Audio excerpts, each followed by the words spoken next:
ఈ రోజు నేను అడుగుతున్నా, అసలు నీకు సిగ్గుందా అని అడుగుతున్నా, కామన్ సెన్స్ ఉందా అని అడుగుతున్నా. అమ్మాయిల్ని రేప్ చేసిన వాళ్ళని, పోలీస్ స్టేషన్ లో చంపిన వాళ్ళని, పోలీస్ కానిస్టేబుల్ మీద హత్యా ప్రయత్నం చేసిన వాళ్ళని నువ్వు పోయి పరామర్శిస్తావా? అంటే ఒక విద్యార్థి మీద హత్యా ప్రయత్నం చేస్తే నువ్వు పోయి పరామర్శిస్తావా? ఇదేనా మీ వైసీపీ కార్యకర్తల విలువ? ఇదేనా మీ పార్టీ నేర్పించిన విలువలు? మీ కార్యకర్తలకి మీరు నేర్పించిన విలువలు ఇవ్వేనా? మళ్ళీ నువ్వు వాళ్ళని వెనకేసుకొని వస్తున్నావా? అంటే మిగతా వైసీపీ కార్యకర్తలు కూడా ఇదే విధంగా ఉండాలని సూచిస్తున్నావా అని అడుగుతున్నాం. ఇదే విధంగా ఉండండి అని మీ కార్యకర్తలకి చెప్తున్నావా? నేను అదే విధంగా ఉండా కాబట్టి మీరు అదే విధంగా ఉండండి అని నువ్వు చెప్తున్నావా? నువ్వు ఏం మెసేజ్ ఇస్తున్నావు వైసీపీ కార్యకర్తలకి? మీరు రేప్ చేయండి, దొంగతనాలు చేయండి, పోలీసు వాళ్ళ మీద హత్యా ప్రయత్నాలు చేయండి, మిమ్మల్ని జైల్లో వేస్తే నేను వచ్చి పరామర్శిస్తా అని నువ్వు నీ కార్యకర్తలకు చెప్తున్నావా అని అడుగుతున్నాం. మళ్ళీ పోలీసు వాళ్ళ మీద విమర్శలు, వాళ్ళు తప్పు చేశారని. ఏం చేయాలా? కాదురా, ఏం చేయాలరా? నాకు చెప్పండి రా, ఏం చేయాలా? హత్యా ప్రయత్నం చేస్తే ముద్దు పెట్టాలా? అమ్మాయిల మీద దాడి చేస్తే ముద్దు పెట్టాలా? దండయ్యాలా? ఏం చేస్తారు పోలీసు వాళ్ళు? మీరు హత్యా ప్రయత్నాలు చేసుకుంటా మేము వైసీపీ అనగానే ఆ పిచ్చోడు వస్తున్నాడని చెప్పేసి పోలీసు వాళ్ళు గమ్ముగా ఉండాలా? పిల్లకాయలు ఎవరో వాళ్ళ ముగ్గురు పిల్లకాయలు, చిన్న చిన్న పిల్లలు అని ఈ తిక్కలోడు మాట్లాడతాడు జగన్మోహన్ రెడ్డి. ఒకడు 1 కేజీ గాంజాతో దొరికాడు. 1 కేజీ గాంజాతో దొరికినోడు పిల్లోడంట, చిన్న పిల్లోడు. ఒక ఆటో డ్రైవర్ మీద దాడి చేస్తే వాడు చిన్న పిల్లోడు.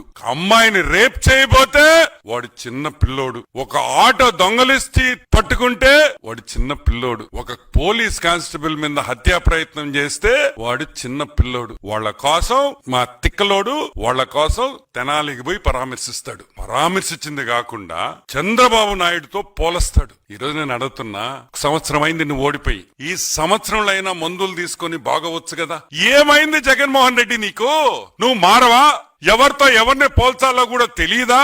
గాంజాయి, అమ్మాయిల్ని రేపు, పోలీస్ కానిస్టేబుల్ హత్యా ప్రయత్నం చేస్తే వాళ్ళు చిన్న పిల్లకాయలు. నువ్వేంద్రే? ఈరోజు మేము అడుగుతున్నాం, నువ్వేంద్రే అని అడుగుతున్నాం. నువ్వు కూడా చిన్న పిల్లకాయడివా? నువ్వు కూడా ఒక చిన్న పిల్లకాయవా? వాళ్ళ కోసం తెనాలికి పోయి చీయం అన్నారు, అన్నారు. ఈ రోజుకైనా జగన్మోహన్ రెడ్డి బయటకు రావాలి. ఇంకా ఎన్ని రోజులు నీ కేసులు ట్రయల్ కు వచ్చేదానికి, ఎన్ని రోజులు నీకు ఈ కేసులు జరుగుతాయి? ఇప్పుడు 5,000 రోజులు జరిగినాయి. ఇంకా హౌ లాంగ్? ఈరోజు మేము ప్రశ్నిస్తున్నాం. ఇంకా ఎన్ని? 2,000 రోజుల, 3,000 రోజుల, 4,000 రోజుల, 10,000 రోజుల? ఎంతమంది హైకోర్టు జడ్జిలు మారారు? సుప్రీంకోర్టు జడ్జిలు ఎంతమంది మారారు ఈ 5,000 రోజుల్లో? నీకు సంబంధించిన నీ ట్రయల్ కోర్టు జడ్జిలు ఎంతమంది మారారు ఈ 5,000 రోజుల్లో?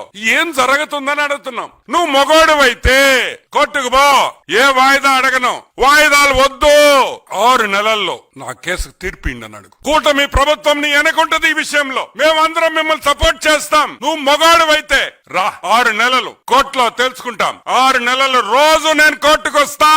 నేను ఖాళీగా ఉన్నా, నాకు పని బాట లేదు, బెంగళూరు పోయే బదులు కోర్టుకు వస్తానని చెప్పు. నాకు ఇంక కేసులు వద్దు, అటో ఇటో తేల్చండి అని చెప్పే దమ్ము, ధైర్యం నీకు గాని ఆ కేసులో ఇన్వాల్వ్ అయిన ఎదవలకు అందరికి ఎవరికైనా ఉందా అని నేను ప్రశ్నిస్తున్నా. ఈ రోజు నేను చెప్తున్నా, చంద్రబాబు నాయుడు గారి గురించి గాని, లోకేష్ బాబు గురించి గాని మాట్లాడే పని అయితే ఫస్ట్ నీ కేసులు తెగదింపు చేసుకొని రా, కోర్టుకు పో. దమ్మున్న మగాడి అంటావు కదా, పో కోర్టుకి. 6 నెలల్లో రోజు నేను ఇడ కూర్చుంటా అని చెప్పే దమ్ము, ధైర్యం లేనోడివి తెలుగుదేశం పార్టీ గురించి గాని, తెలుగుదేశం పార్టీ విధానాల గురించి గాని మాట్లాడే హక్కు కూడా లేదని కూడా నేను మనవి చేస్తున్నా.